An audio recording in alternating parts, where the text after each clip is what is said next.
भारत के महान शासकों में से एक मिहिर भोज की जाति को लेकर पिछले कई सालों से दो जाति आपस में लड़ रही है। कौन कौन? राजपूत और गुर्जर। गुर्जर समाज का कहना है कि मिहिर भोज गुर्जर है। उनका यह भी कहना है कि मिहिर भोज ही नहीं बल्कि पृथ्वीराज चौहान, बप्पा रावल, महाराणा प्रताप भी गुर्जर है। प्रतिहार, चौहान, सोलंकी और परमार जाति के सभी महापुरुषों को वो खुलेआम गुर्जर बता रहे हैं, भले ही उनके वंशज जिंदा बैठे हो। फिर मिहिर भोज राजपूत कैसे? जानते हैं शुरू से। प्रतिहारों का उदय मंडोर से हुआ। मंडोर प्रतिहारों की पहली राजधानी रही। मंडोर के महान शासक राणा कक्कुक के समय के दो शिलालेख मिलते हैं। यह शिलालेख है विक्रम संवत 918 के, और इसमें लिखा है कि राणा कक्कुक ने अपने सचरित्र से मरु, माड, वल, तमणी, अज और गुर्जरात्रा के लोगों का अनुराग प्राप्त किया।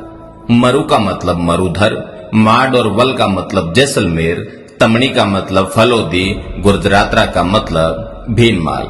ये वही भीनमाल है जहां पर प्रतिहारों ने राज किया। भीनमाल के वत्सराज प्रतिहार द्वारा मुंगेर का युद्ध लड़ा गया था और ये मुंगेर बिहार में है। कल्पना करिए, भीनमाल का राजा बिहार में युद्ध लड़ रहा है, भारत के इस कोने से उस कोने में। और इसीलिए कई पड़ोसी राज्यों ने अपने शिलालेखों में गुर्जरात्रा के राजा को गुर्जर नरेश लिखा। ठीक वैसे जैसे मारवाड़ के राजा को मारवाड़ नरेश लिखा जाता है या मेवाड़ के राजा को मेवाड़ नरेश। लेकिन इसका यह मतलब तो नहीं होता कि मेवाड़ और मारवाड़ कोई जाति है। ठीक उसी प्रकार गुर्जरात्रा कोई जाति नहीं बल्कि एक प्रदेश था, एक राज्य था, और आज का गुजरात इसी गुर्जरात्रा प्रदेश का हिस्सा था।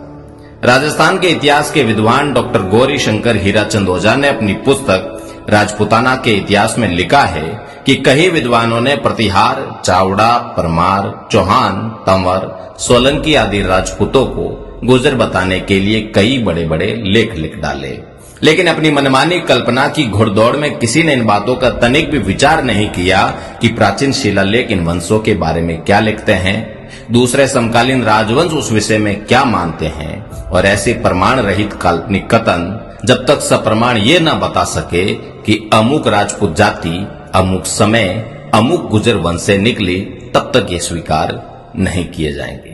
कई इतिहासकार ऐसे भी आए जिन्होंने राजपूतों को विदेशी लिख दिया, लेकिन बिना किसी प्रमाण के।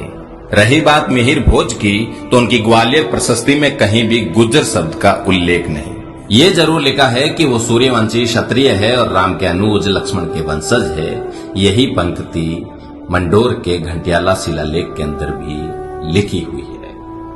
हम ये तो समझ सकते हैं कि मिहिर भोज हिंदुओं का अभिमान है, लेकिन वो राजपूतों के पूर्वज है, इस बात को कोई नकार नहीं सकता। यदि कोई ये कहे कि मांड गाय की फला जाति के कारण बची, पशुपालन फला जाति के कारण बचा, ये परंपरा फला जाति के कारण रक्षित हो पाई, तो हमें स्वीकार है। लेकिन कोई राजपूत कभी ये कह दे कि हमारी हजारों पीढ़ियां खपी तब जाकर ये राष्ट्र और सनातन जिंदा रह पाया, तो एक मिनट नहीं लगेगा और हम कह देंगे कि ये राजपूत तो जातिवादी है। हिंदू है ये बात फिर भी पचती है, लेकिन उन पराक्रमी योद्धाओं को किसी और जाति का बताकर वोट लेना कौन सी सियासत है?